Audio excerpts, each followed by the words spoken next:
Hello friends, welcome back to my YouTube channel. ഇന്ന് വന്നിട്ടുള്ളത് cooker ഷവായൻ്റെ റെസിപ്പിയാണ്. യൂട്യൂബിൽ ട്രെൻഡിങ് ആയി പോയിക്കൊണ്ടിരിക്കുന്ന ഒരു കുക്കർ ഷവായൻ്റെ റെസിപ്പിയാണ് കേട്ടത്. അപ്പോൾ അത് എൻ്റേതായ രീതിയിൽ ഞാനൊന്ന് ട്രൈ ചെയ്ത് നോക്കി. അപ്പോൾ അതിൻ്റെ വീഡിയോ നിങ്ങളുമായി ഷെയർ ചെയ്യുകയാണ്. അപ്പോൾ വളരെ എളുപ്പത്തിൽ നല്ല ടേസ്റ്റി ആയിട്ട് കുക്കർ ഷവായ നമുക്ക് വീട്ടിൽ തന്നെ എങ്ങനെ ഉണ്ടാക്കാമെന്ന് വീഡിയോ കണ്ടു നോക്കാം.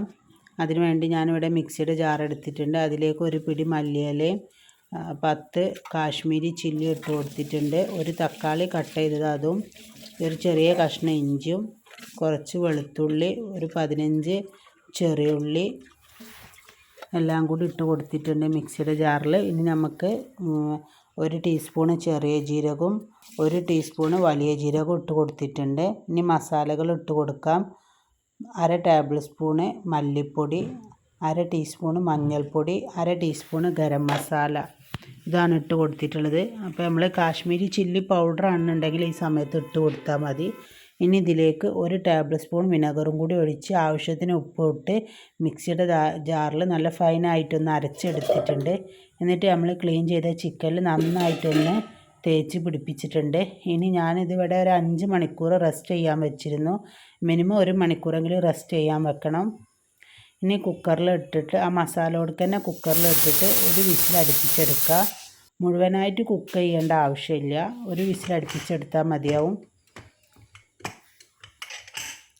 ഇപ്പോൾ നമ്മളിതിൽ എക്സ്ട്രാ വെള്ളമോ അല്ലെങ്കിൽ ഓയിലോ ഒന്നും ചേർത്തിട്ടില്ല കേട്ടോ കുക്കറിൽ വേവിക്കുമ്പോൾ. അപ്പോൾ ചിക്കനിൽ തന്നെ കുറച്ചധികം വെള്ളം ഇറങ്ങി വന്നിട്ടുണ്ട്. അപ്പോൾ അത് നമുക്ക് ആവശ്യമുണ്ട്. അത് കുക്കറിൽ വെച്ചിട്ട് ചിക്കൻ്റെ പീസ് മാത്രമേ നമുക്ക് കുക്കറിൽ നിന്ന് എടുത്ത് മാറ്റണം. എന്നിട്ട് പാൻ അടുപ്പിൽ വെച്ച് ചൂടായപ്പോൾ അതിലേക്ക് ഞാൻ കുറച്ച് ഓയിൽ ഒഴിച്ചു കൊടുത്തിട്ടുണ്ട്. ആ ഓയിലിൽ നമുക്ക് ചിക്കൻ്റെ പീസ് ഓരോന്നായി എടുത്ത് ഫ്രൈ ചെയ്തെടുക്കണം. അപ്പോൾ ഇത് ഹാഫ് കുക്കായതുകൊണ്ട് തന്നെ ഹൈ ഫ്ലെയിമിലിട്ടിട്ടൊന്ന് ഫ്രൈ ചെയ്തെടുത്താൽ മതി. അപ്പോൾ തന്നെ ഇത് കുക്കറിൽ വെന്ത് വന്നപ്പോൾ തന്നെ നല്ലൊരു ഷവായൻ്റെ ഒരു സ്മെല്ലൊക്കെ ഉണ്ട് കേട്ടോ. നല്ല ടേസ്റ്റി ആട്ടോ ഇങ്ങനെ ഉണ്ടാക്കിയിട്ടുണ്ടെങ്കിൽ.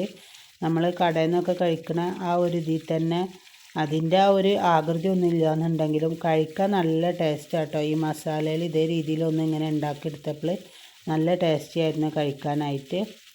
അപ്പോൾ നമ്മൾ ചിക്കൻ്റെ പീസൊക്കെ കുക്കറിൽ നിന്ന് എടുത്ത് മാറ്റിയിട്ടുണ്ട്. ഇനി നമുക്ക് കുക്കറിൻ്റെ ഉള്ളിൽ തന്നെ ഇത് വെന്ത വെള്ളവും അതിൻ്റെ മസാലയും ഒക്കെ ഉണ്ടാവും കേട്ടോ. അപ്പോൾ അതൊന്ന് ആ കുക്കറിൽ വെച്ചിട്ട് തന്നെ ഒന്ന് വറ്റിച്ചെടുക്കണം.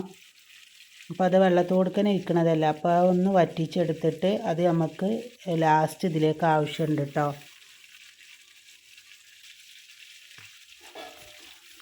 അപ്പോൾ അതാ ഒരു ഭാഗം കുക്കായി വന്നപ്പോൾ ഞാനതൊന്ന് തിരിച്ചിട്ട് കൊടുക്കുകയാണ്.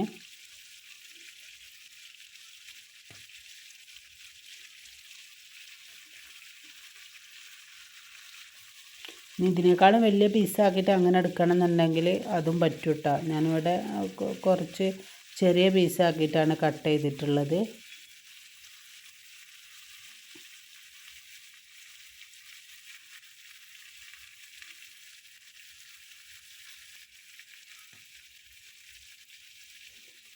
ഏകദേശം നമ്മുടെ ചിക്കനൊക്കെ ഇവിടെ റെഡിയായി വരുന്നുണ്ട്.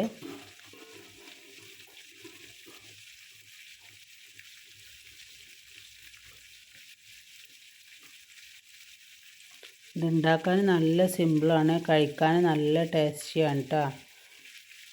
അപ്പോൾ എല്ലാവരും ഒന്ന് ട്രൈ ചെയ്ത് നോക്കുക. അപ്പോൾ ഇത് നമ്മുടെ മസാല ഒക്കെ കുക്കറിൽ ഇരുന്ന് തന്നെ നല്ല രീതിയിലൊന്ന് വറ്റി വന്നിട്ടുണ്ട്. അതിലുള്ള വെള്ളത്തിൻ്റെ ആ ഒരു ഇതൊക്കെ പോയിട്ട് ആ മസാല ഒന്ന് കുറുകി വന്നിട്ടുണ്ട് കേട്ടോ.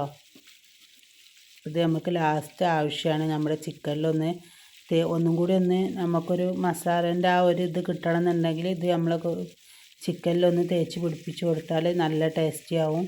ഇതേപോലെ തന്നെ ചിക്കൻ കഴിക്കാൻ നല്ല ടേസ്റ്റാണ് കേട്ടോ. അപ്പോൾ എല്ലാവർക്കും വീഡിയോ ഇഷ്ടമാണ് എന്ന് കരുതുന്നു. സബ്സ്ക്രൈബ് ചെയ്യാതെ കാണുന്ന കൂട്ടുകാരുണ്ടെങ്കിൽ ഒന്ന് സബ്സ്ക്രൈബ് ചെയ്ത് സപ്പോർട്ട് ചെയ്യുക. അതുപോലെ നിങ്ങൾക്ക് വീഡിയോ ഇഷ്ടമാവുകയാണെങ്കിൽ ലൈക്ക് ചെയ്യാനും ഷെയർ ചെയ്യാനും കമൻറ്റ് ചെയ്യാനൊന്നും മറക്കരുത് കേട്ടോ.